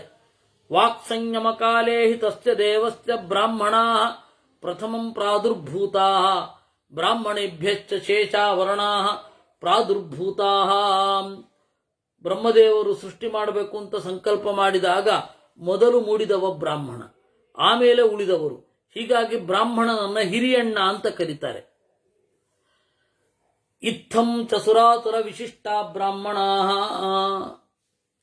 ಹೀಗೆ ದೇವತೆಗಳು ಬ್ರಾಹ್ಮಣರನ್ನು ಆರಿಸಿಕೊಂಡಿದ್ದಾರೆ. ಬ್ರಾಹ್ಮಣರು ದೇವತೆಗಳ? ಹೌದು ಸ್ವಾಮಿ, ದೇವತೆಗಳು. ದೇವತೆಗಳಲ್ವಾ ಮನುಷ್ಯರ? ಹೌದು, ಮನುಷ್ಯರು. ಎರಡೂ ಕೂಡ.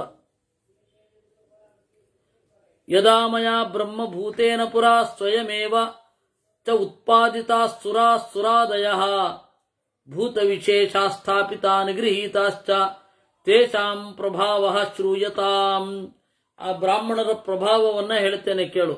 ಅಹಲ್ಯಾ ದರ್ಶನ ನಿಮಿತ್ತಂ ತರ್ಹಿ ಗೌತಮಾದ್ ಹರಿಶ್ಮಶ್ರುತಾಂ ಇಂದ್ರ ಪ್ರಾಪ್ತಃ. ಅಹಲ್ಯೆಯನ್ನ ಬಲಾತ್ಕಾರವಾಗಿ ಸೇರಿದ್ದರಿಂದ ಇಂದ್ರನ ಗಡ್ಡ ಏನಾಯಿತು? ಅದು ಬೂದು ಬಣ್ಣದ್ದಾಯಿತು. ಗೌತಮರ ಸಿಟ್ಟು ಇಂದ್ರನನ್ನು ತಾಗಿ ಇಂದ್ರನ ಗಡ್ಡ ಕೆಂಚಾಯಿತು. ಅದಕ್ಕೆ ಇಂದ್ರನಿಗೆ ಹರಿಶ್ಮಶ್ರು ಅಂತ ಕರೀತಾರೆ. ಗೌತಮ ನಿಮಿತ್ತಂ ಚ ಇಂದ್ರ ಮುಷ್ಕವಿಯೋಗಂ ಮೇಷವೃಷಣತ್ವಂಚಾವಾಪ. ಅವನು ಇಂದ್ರನಿಗೆ ಶಾಪ ಕೊಟ್ಟ. ಗೌತಮ, ನಿನ್ನ ಕಾಮಾಸಕ್ತಿಯೇ ಬಿದ್ದು ಹೋಗಲಿ ಅಂತ. ಆಗ ಇಂದ್ರಿಯ ಬಿತ್ತು. ಅದಕ್ಕೆ ಮೇಷವೃಷಣವನ್ನು ಜೋಡಿಸಿದರು ಪಿತೃದೇವತೆಗಳು. ಅದಕ್ಕೆ ಇಂದ್ರನಿಗೆ ಮೇಷವೃಷಣ ಅಂತ. ಹೆಂಗಿದೆ ಆಪರೇಷನ್ನು? ಅಶ್ವಿನೋ ಗ್ರಹ ಪ್ರತಿಷೇಧಾಯ ಉದ್ಯತಸ್ಯ ಪುರಂದರಸ್ಯ ಚವನೇನ ಸ್ತಂಭಿತೋ ಬಾಹು. ಇನ್ನು ಅಶ್ವದೇವತೆಗಳಿಗೆ ಸೋಮ ಆಹುತಿಯ ಭೋಗವನ್ನ ಕೊಡಿಸಿದ್ದೇ ಚವನ, ಅವನು ಬ್ರಾಹ್ಮಣ. ಕ್ರತುವಧ ಪ್ರಾಪ್ತ ಮನ್ಯುನಾ ಚ ದಕ್ಷೇಣ ಹಿ ತಪತಾ ಆತ್ಮಾನಂ ಸಂಯೋಜ್ಯ ತ್ರಿನೇತರಾಕೃತಿ ರನ್ಯೇ ಲಲಾಟೆ ರುದ್ರಸ್ಯ ಉತ್ಪಾದಿತಾ. ಆಮೇಲೆ ಇಂದ್ರನ ವಿರುದ್ಧವಾಗಿ, ರುದ್ರನ ವಿರುದ್ಧವಾಗಿ ಕೃತ್ಯವನ್ನು ಉತ್ಪಾದನೆ ಮಾಡಿದವರು ಶುಕ್ರಾಚಾರ್ಯರು, ಅವರು ಬ್ರಾಹ್ಮಣರು. ಆಗ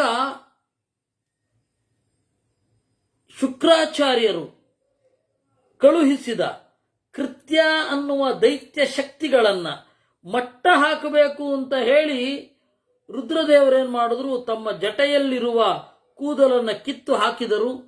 ಕೆಲವು ಕೂದಲು ಹೊರಗಡೆ ಬಿತ್ತು, ಅದು ಹಾವಾಯಿತು. ಇನ್ನು ಕೆಲವು ಕೂದಲು ಒಳಗಡೆ ಬಿತ್ತು, ಅದು ಕೃತ್ಯಗಳನ್ನು ಹಿಮ್ಮೆಟ್ಟಿಸುವ ರುದ್ರನ ಶಕ್ತಿಯಾಯಿತು. ತತ ಪ್ರಾದುರ್ಭೂತಾ ಭುಜಂಗಮಾ ಪೂರ್ವಂಚ ಮನ್ವಂತರೇ ಸ್ವಾಯಂಭುವೇ ನಾರಾಯಣ ಹಸ್ತಗ್ರಹಣ ಬಂಧಾತ್ ನೀಲಕಂಠತ್ವಮುಪಾಗತಃ. ಆಮೇಲೆ ಈ ಹಿಂದಿನ ಮನ್ವಂತರದಲ್ಲಿ ಸಮುದ್ರ ಮಥನ ಆದಾಗ ನಾರಾಯಣನ ಒಂದು ಅಣತಿಯಂತೆ ರುದ್ರನ ಕಂಠ ನೀಲವಾಯಿತು. ಅಮೃತೋತ್ಪಾದನಾಂತೆ ಪುರಶ್ಚರಣತಾಂ ವಿಷಸ್ಯ ಉಪಗತಶ್ಚ. ಆಗ ನೀರನ್ನ ಅವನ ಮೇಲೆ ಸಿಂಪಡಿಸಿದರು. ರುದ್ರನಿಗೆ ಸಮಾಧಾನ ಆಗಲಿಲ್ಲ. ಬೃಹಸ್ಪತಿರಪಶ್ಚುಕ್ರೋಧ ಯಸ್ಮಾನ್ ಮಾಂ ಉಪಸ್ಪೃಶತ ಕಲುಷೀಭೂತಾ ನ ಚ ಪ್ರಸಾದಮುಪಾಗತಾಃ ತಸ್ಮಾತ್ ಅದ್ಯ ಪ್ರಭೃತಿ ದಶ ಮಕರ ಮತ್ಸ್ಯ ಕಚ್ಚಪ ಚತ ಮಂಡೂಕ ಸಂಕೀರ್ಣಾ ಕಲುಷೀಭವತಾ. ಅಲ್ಲಿ ಏನಾಯಿತು? ನೀರು ಶುದ್ಧವಾದದ್ದು ಸಿಗಲಿಲ್ಲ. ಹಾಕಿದ ನೀರು ಸದಾಶಿವನ ಬೇಗೆಯನ್ನ ಕಾಪಾಡಲಿಲ್ಲ. ಅದಕ್ಕೆ ಬೃಹಸ್ಪತ್ಯಾಚಾರ್ಯರು ಶಾಪ ಕೊಟ್ಟರು ನೀರಿಗೆ, ಇನ್ನು ಮೇಲೆ ನೀವು ಕಲುಷಿತರಾಗಿ ಮೀನುಗಳಿಂದ, ಜಲಚರ ಪ್ರಾಣಿಗಳಿಂದ ಅಂತ. ಆಮೇಲೆ ತತ ಪ್ರಭೃತಿ ಆಪೋ ಯಾದೋಭಿ ಸಂಕೀರ್ಣ ಸಂವೃತ್ತಾ. ಇದು ಬೃಹಸ್ಪತ್ಯಾಚಾರ್ಯರ ಶಾಪ. ಇದು ಅವರು ಬ್ರಾಹ್ಮಣರು. ಇನ್ನು ವಿಶ್ವರೂಪೋ ವೈತ್ವಾಷ್ಟ್ರ ಪುರೋಹಿತೋ ದೇವಾನಾಮಾಸೀತ್ ಸ್ವಸ್ತ್ರೀಯೋ ಅಸುರಾಣಾಂ. ವಿಶ್ವರೂಪ ಅಂತ ತ್ವಷ್ಟೃವಿನ ಮಗ. ತ್ವಷ್ಟೃವಿನ ಹೆಂಡತಿ ಯಾರು ಅಂದ್ರೆ ಅಸುರ. ಅಸುರ ಜಾತಿ, ಅಸುರರಿಂದ ಹುಟ್ಟಿದವಳು ಆಸುರಿ. ತ್ವಷ್ಟೃ ಏನಿದ್ದಾನೆ ಅವನು ದೇವತೆ. ಅವನೇನು ಮಾಡಿದ, ಪುರೋಹಿತ 3 ಮುಖ ಇತ್ತು. ಒಂದರಿಂದ ದೇವತೆಗಳಿಗೆ ಆಹುತಿ ಕೊಡ್ತಾ ಇದ್ದ, ಇನ್ನೊಂದರಿಂದ ಅಸುರರಿಗೆ. ತ್ವಷ್ಟೃವಿನ ಮಗ ವಿಶ್ವರೂಪ. ಆಯ್ತಾ? ಹೀಗಾಯ್ತು. ಯಾಕೆಂದ್ರೆ ಹಿರಣ್ಯಕಶಿಪು ಮೊದಲಾದವರೆಲ್ಲ ಅವನಿಗೆ ಹಾಕಿ ಕೇಳಿದ್ರು. ಅವರ ತಾಯಿ, ವಿಶ್ವರೂಪನ ತಾಯಿ ಇಲ್ವಾ, ತ್ವಾಷ್ಟ್ರಿ, ಅವಳು ಏನು ಹೇಳಿದ್ಲು, ಅಲ್ಲಪ್ಪ ನನ್ನ ತವರು ಮನೆಯವರು, ನಾನು ನಿನಗೆ ಜನ್ಮ ಕೊಟ್ಟಿದ್ದೀನಿ, ನಿನ್ನ ಸೋದರ ಮಾವಂದಿರನ್ನೇ ಕಡೆಗಣಿಸಿ ನಾಶ ಮಾಡ್ತಾ ಇದ್ದೀ.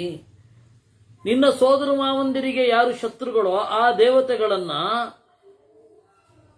ಬಲಗೊಳಿಸ್ತಾ ಇದ್ದಿ, ತಪ್ಪಲ್ವೈದು ಅಂತ ಹೇಳಿದ್ದಕ್ಕೆ ತಾಯಿಯ ಒತ್ತಡಕ್ಕೆ ಮಣಿದು ಆಯ್ತು ಎರಡೂ ಮಾಡ್ತೇನೆ ಅಂತಂದ. ಅವಾಗ ಏನಾಯ್ತು, ಇಂದ್ರನಿಗೆ ಗೊತ್ತಾಗಿ ಆ ವಿಶ್ವರೂಪನನ್ನ ಕೊಂದ. ವಿಶ್ವರೂಪನನ್ನ ಕೊಂದ. ಆ ಕೊಂದಾಗ ಇಂದ್ರನಿಗೇನೆ ಬ್ರಹ್ಮಹತ್ಯೆಯಾಗಿ ಕಾಡಿತು. ಅದು ಅರ್ಥವಾದ ಅನ್ನೋದು ನಾವು ನಿರೂಪಣೆ ಮಾಡಿದ್ದೇವೆ. ಆಯ್ತಾ?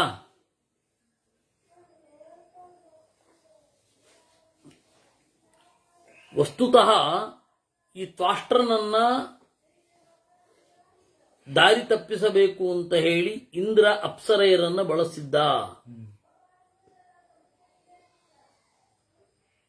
ಅವರೇನ್ ಮಾಡಿದ್ರು, ಅಪ್ಸರೆಯರು ಬಂದಾಗ ವಿಶ್ವರೂಪ ಅವ್ರನ್ನ ಮದುವೆ ಮಾಡಿಕೊಳ್ಬೇಕು ಅಂತಂದ. ಆದ್ರೆ ಅವ್ರೇನ್ ಮಾಡಿದ್ರು, ಕಡೆಯಲ್ಲಿ ನಂಬಿಸಿ ಅವ್ರು ಹೇಳಿದ್ರಂತೆ, ಇಂದ್ರಂ ವರದಂ ಪುರಾ ಪ್ರಭವಿಷ್ಣು ವೃಣೀಮಹೇ, ನಾವು ಇಂದ್ರನಿಗೇನೆ ನಮ್ಮ ನಿಷ್ಠೆ ಅಂತ ಹೇಳಿದ್ರು. ಅದಕ್ಕೆ ಅವ್ರಿಗೆಲ್ಲರಿಗೂ ಕೂಡ ಶಾಪ ಕೊಟ್ಟ ಅವನು ವಿಶ್ವರೂಪ. ಈ ರೀತಿ ಅಪ್ಸರೆಯರಿಗೆ ಶಾಪ ಸಿಕ್ಕಿತು. ಯಾರಿಂದ? ವಿಶ್ವರೂಪನಿಂದ. ಅವನನ್ನ ಇಂದ್ರ ಮುಂದೆ ಕೊಂದಾಗ ಬ್ರಹ್ಮಹತ್ಯಾ ಪಾಪ ಬಂತು. ಎಲ್ಲಿಯೋ ಅಡಗಿಕೊಳ್ಳಬೇಕಾಯಿತು. ಆ ವಿಶ್ವರೂಪನ ಶಾಪದಿಂದ ತಪ್ಪಿಸಿಕೊಳ್ಬೇಕು ಅಂತ ಹೇಳಿ, ವಿಶ್ವರೂಪನಿಗೆ ಮಾಡಿದ ಪಾಪದಿಂದ ತಪ್ಪಿಸಿಕೊಳ್ಬೇಕು ಅಂತ ಇನ್ನೊಬ್ಬ ಬ್ರಾಹ್ಮಣನ ಮೊರೆ ಹೊಕ್ಕಬೇಕಾಯಿತು. ಅವನ ಹೆಸರು ದಧೀಚ ಅಂತ. ದಧೀಚ ಅವನ ಮೂಳೆಯಿಂದ, ಅವನ ನಾರಾಯಣ ವರ್ಮವನ್ನು ಪಾರಾಯಣ ಮಾಡಿದ್ದಾದ್ರಿಂದಾಗಿ ಅವನ ಮೂಳೆ ಗಟ್ಟಿ ಇತ್ತು. ಅವನ ಹತ್ರ ಬಂದರು. ಅದೇನಾಯಿತು ಅಂತ ನಾಳೆ ಹೇಳುವ. ಕೃಷ್ಣಾರ್ಪಣಮಸ್ತು. ಗದ್ಯ ಹೋಗ್ತಾ ಇರುತ್ತೆ. ತುಂಬಾ ಚೆನ್ನಾಗಿದೆ, ತುಂಬಾ ವಿಷಯಗಳಿವೆ, ಬಹಳ ವಿಷಯಗಳು. ಇಡೀ ಕಿರಿದಿದೆ ಅಂತಾರಲ್ಲ. ಕೃಷ್ಣಾರ್ಪಣಮಸ್ತು. ಅದು ನಾಳೆ ಹೇಳಲಾಗುತ್ತದೆ.